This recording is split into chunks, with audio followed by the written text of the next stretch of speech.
Hey guys, Dean the Vestlord DeFalco here with another episode of Bytes. Yes, I'm back, and I would like to talk about my recent trip to Gamestop. No, I don't have video from there, because that's sort of a gray area for legality. You're not really supposed to, videotape and place of business like that. So, I just happened to walk in there. It wasn't something I really planned. I went to the mall with my friend for lunch, and I was meeting him there, and on the way into the mall, there's a GameStop.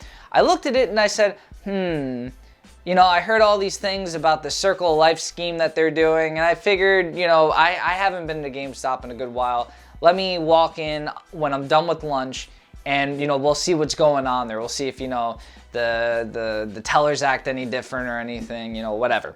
So, I go have lunch. By the way, it was delicious. Thank you for asking. I had a hamburger.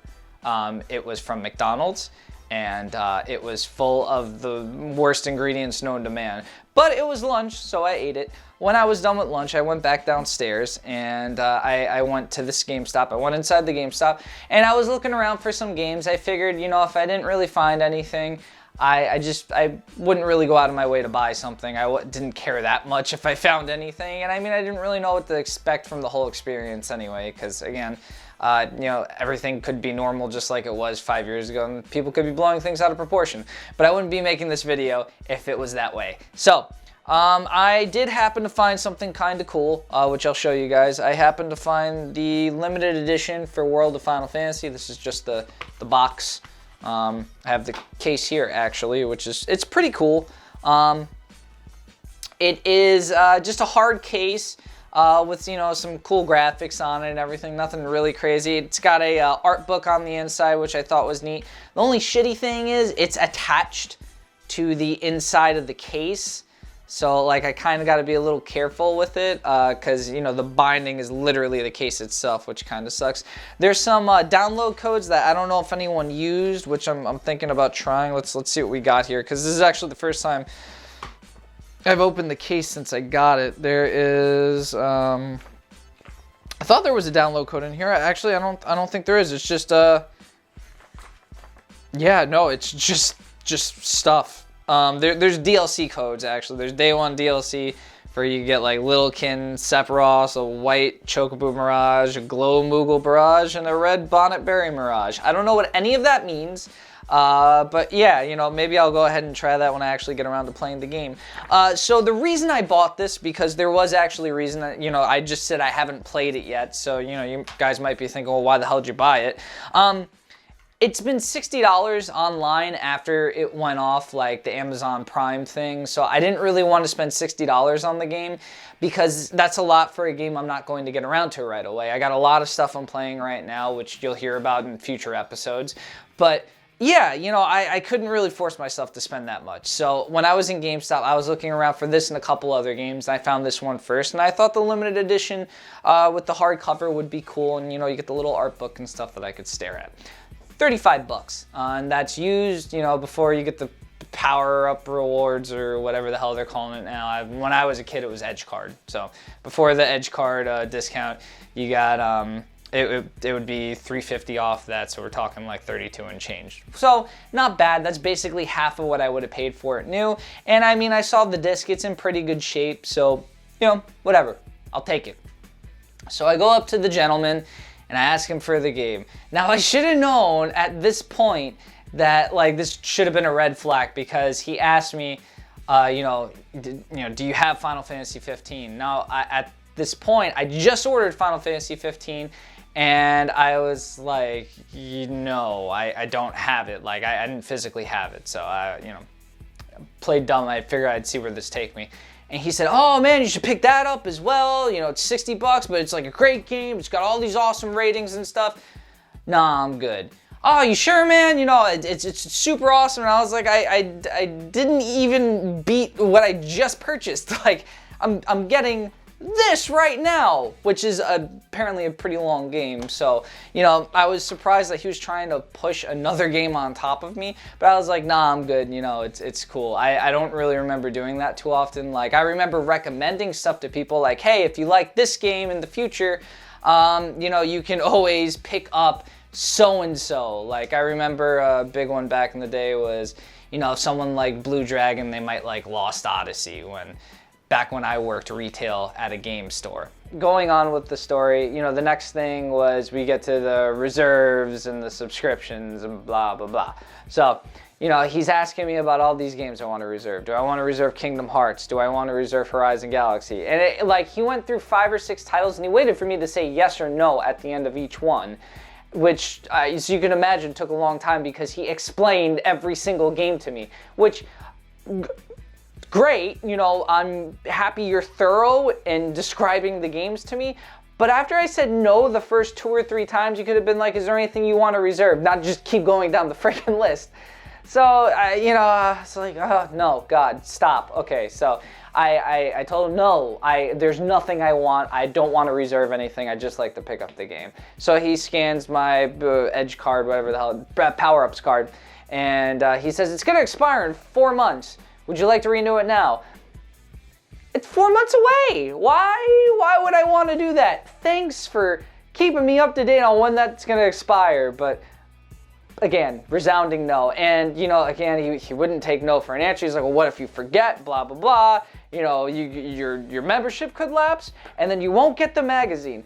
God forbid I don't get the Game Informer magazine for a month. What would I do with my life if I didn't get that glorious tome of video game information every month? To be God honest, like, it's fun to read, but like, is it, you know, my go-to information source?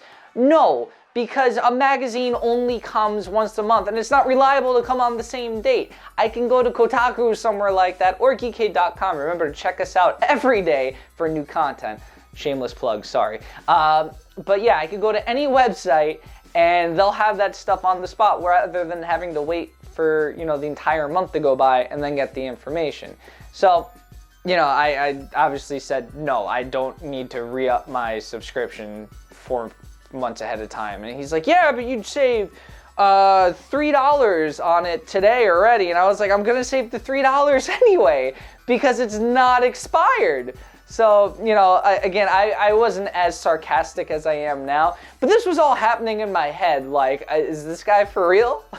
Going on, you know, if we finally get to the friggin' transaction, rings me up finally, I pay him, and then, you know, I'm about to leave, and he has the bag, so he's holding my video game hostage. My poor World of Final Fantasy game I just want to take home and love. And he has it dangling in his hand. He's like, hey, by the way, don't forget, we're doing this event, and we're gonna be, you know, doing point giveaways and stuff, and, you know, you're gonna be able to get double on trade-ins and stuff. And this is the comment that perplexed me, that almost I was like, you know what, you can fucking keep the game. I don't want to deal with this anymore. He says, oh, you know, so we're doing trade-ins and you get 50% more on trade-ins. You can trade in your PS4 and get an Xbox One for like next to nothing. And like, at this point, I just kind of wanted to be like, are you serious? I'm literally buying a game on my PS4 to play in the future, but you want me to trade it in to buy a system that you don't even know if I have interest in. Like, I get he's trying to, you know, push a cool event on me, or what they think is a cool event. And you know, again, I was like, no thanks, you know. And he's like, yeah, but you know, we're gonna be doing all sorts of trade-in deals on games and stuff. And, you know, obviously they're trying to promote their used intake, which, all right, I get it. So, moral of the story is, don't go to GameStop unless you really want to be hassled by needy employees. Now, furthermore, I don't blame the employee for this. I don't. I blame the company for this.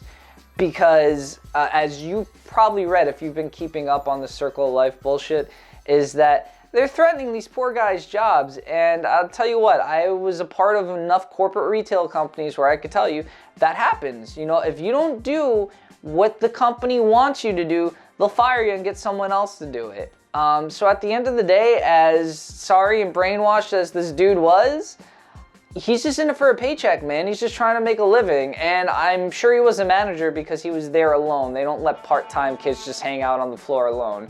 So, yeah, Am I mad at him specifically? Because I remember seeing plenty of posts online, you know, a few years, actually nowadays, you can probably look and hear GameStop horror stories. Do I blame the kid? No, I don't blame the kid. He's just doing his job. I understand that. I understand why he's hassling me, because he has to. Otherwise, he'll get in trouble. I remember being on conference calls for, you know, specific companies that I won't mention, and them being like, why aren't, you know, this why isn't this metric high enough, or, you know, why aren't you doing more here? And you can only do so much with the customers you have, especially if, you know, you don't work in a store that's located by a heavily trafficked area. You're gonna have trouble. So yeah, I could imagine what, you know, that guy has to go through every day, saying the same line and spiel and stuff, and it must suck. I remember at a time at GameStop, probably before they were owned corporately, where, you know, you could go in and you could shoot the shit with the guy a little bit. You know, obviously he'd sell you a game, you know, maybe give you his 2 cents, and, you know, you're on your way. But that is not the time or place anymore to go and do that. Apparently this company is really struggling to stay afloat because they were pushing all kinds of stuff on me. I guess it's just the, you know, the climate that we're in. You know, you have places like Amazon where if you have a Prime membership, you can literally go online, purchase the game, pre-purchase the game for 20%, 25% off, and then have it delivered to your door. You don't even have to leave the house. So you can go to work, literally come home, and it's in the mailbox waiting for you. I do miss the days where you can have a conversation with someone about video games. And even if it's just like a small few minutes, I do remember, like, God, it was last year, the time before this, I went to a GameStop. I did go into a GameStop, and they were super nice to me and really helpful. And, you know, they didn't really push all this garbage on me. I don't know if it was the location I was at, but whatever, it is what it is. That's my tale from GameStop. Join us next time. We're going to be talking more about just games again, but I figured this was a nice little side road to something else. Childhood memories of GameStop were fond for me because it didn't used to be like that sort of place. Like, you kind of look around, you know, not be hassled, and everyone was super cool there. It doesn't seem like that anymore. Everyone seems like corporate lackeys, unfortunately, and it's really just to keep their jobs. So, you know, if you do go into a GameStop and you get pissy, just remember that they're just trying to do their job, man. It might suck, but, you know, we've all had a shitty job at some point, so try to keep that in mind. You know, it sucks, but someone's got to do it. So till next time, guys, keep on gaming, stay Vesely, and we'll see you in the next video.